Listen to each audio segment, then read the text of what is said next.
To our graduates, as the Vice President for Student Life and Chief Diversity Officer, I know you have been able to enjoy many opportunities and activities at SUNY Delhi, both on campus and online. Even though your physical presence on campus was cut short this spring, I want you to look back fondly on your time at Delhi and allow those memories to stay with you for a lifetime.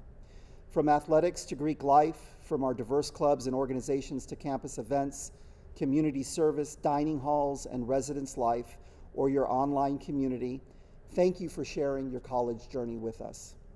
I would like to take a moment to recognize those who have received community service honors. As every Bronco knows, community service is an integral part of the Delhi experience. We believe that it is critical for students to learn that they have a responsibility to make their communities better places in which to live. This year alone, Delhi students devoted a total of 18,000 hours to volunteering for over 500 projects ranging from local to international initiatives. While hundreds of students have participated, we are giving out 45 Community Champion Awards to students who have recorded the most volunteer hours. Thank you all for embracing the spirit of service and community. It is now my pleasure to introduce our two student speakers. First, we will hear from Sebastian Rees, who will address our graduates as the president of SUNY Delhi's Student Senate. Many of you know Sebastian for being an active and outgoing member of our campus community. Right after Sebastian's remarks, we will welcome Ariel Mohimani, who will deliver the student commencement address.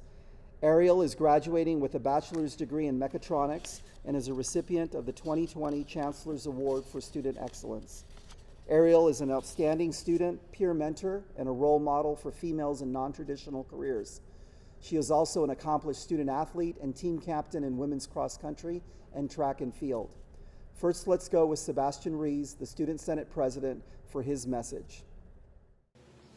Hello family, friends, faculty, staff, and most importantly of all, our 2020 graduating class. My name is Sebastian Rees and I'm going into my senior year of the Culinary Arts Management major, and I am the Student Body President for the 2019-2020 academic year. I am so proud of every single one of the graduates who made it this far. In the face of a global pandemic, you not only managed to handle the stress load of what is happening around you in the world, you also managed to complete an academic semester never seen or done before. There is so much strength that a person needs to have in order to push through such obstacles. And every single one of you has proven that you each have that. You strove to push through unforeseen hurdles and come out on top. And I hope that every single one of you will continue with that unrelenting force and ambition and harness that as you go out into the real world. I would now like to take this time to introduce the 2020 class gift. This year, we wanted to take a space and give it more life and purpose. We decided to take the multicultural lounge on the first floor of Farrell Hall and refurnish it. This change will make the space more aesthetically pleasing to the eye, as well as produce more productivity and use for the space. From personal experience, the space is mostly used by small congregations of friends for dining, and every so often we will have a large-scale event where we completely remove the furniture in order to use it. Now, with furniture that is no longer stationary and has the ability to be rearranged at a person's discretion, the space will have far more functionality. The change will make the space far better for programming and events. We also decided to purchase diploma covers for each of our graduates, and that altogether is our 2020 class gift.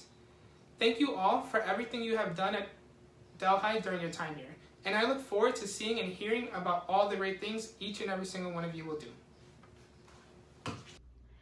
Welcome students, graduates, administration, faculty, staff, and families of graduates.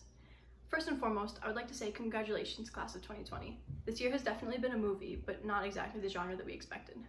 Thank you to the administration for sending us COVID email updates every time the situation changed, which was hourly. Thank you, staff, for being constant smiling faces when things became uncertain. Thank you, faculty, for your seamless switch to online classes. Nothing is ever perfect, but you came pretty close. The long hours that you spent reworking the courses for online instruction definitely didn't go unnoticed. Finally, God bless all the families of the students out there. Gaining one or more children a full 3 months before you anticipated cannot have been easy. Trust me, as much as we love you, it wasn't exactly a walk in the park for us either. My heart also goes out to those who are looking forward to finally moving out.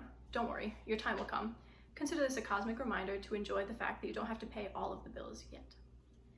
2020. 6 months in, and yet it feels like this year has lasted far longer than any other. Every month has brought a new twist, a new development. That should have made this easy to write, right? With so many things happening, how could anyone possibly be at a loss for words? Every time you turn on the news or look at social media, some new development has been made. The only things that have been constant this entire year are change and uncertainty. Change and uncertainty. These two factors are present, albeit at a low level, in our daily lives. You woke up late, was lined to get a breakfast sandwich at Farrell too long? You gotta change what or when you're gonna eat. You're not sure if you're gonna like it, but it'll have to do. We know them as minutiae that are forgotten almost as quickly as the new decision is made. Change and uncertainty. Two typically harmless variables that we take in stride. No big deal. No big deal, that is, until we are forced into change that isolates us, and uncertainty that makes us question everything that we know. Pushed so far outside of our norm that we have whiplash and are scrambling to find some shred of what was. Change and uncertainty. At graduation, we see a complete 180 from what I just said. This isolating change is pointed out, and the total uncertainty is praised. Your world is being rocked, but don't worry, because you will sort it out and be stronger for it. You grow and change. You mature in uncertainty and bloom in adversity.